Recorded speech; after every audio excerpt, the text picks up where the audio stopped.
চিঠি দিলাম সাথীর হাতে, পাইল সাথীর মা, তাই দেখিয়া কেস করিল শিখগঞ্জ থানায়।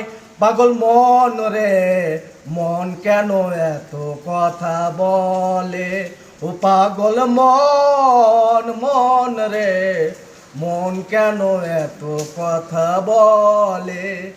80 তুলার শের হইলে 40-এর মন, মনে মনে এক না হলে মিলে না ওজন।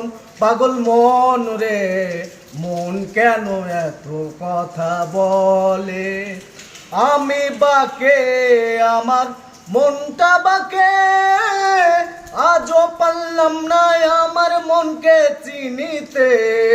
পাগল মন রে মন কেন এত কথা বলে, ও পাগল মন মন রে মন কেন এত কথা বলে।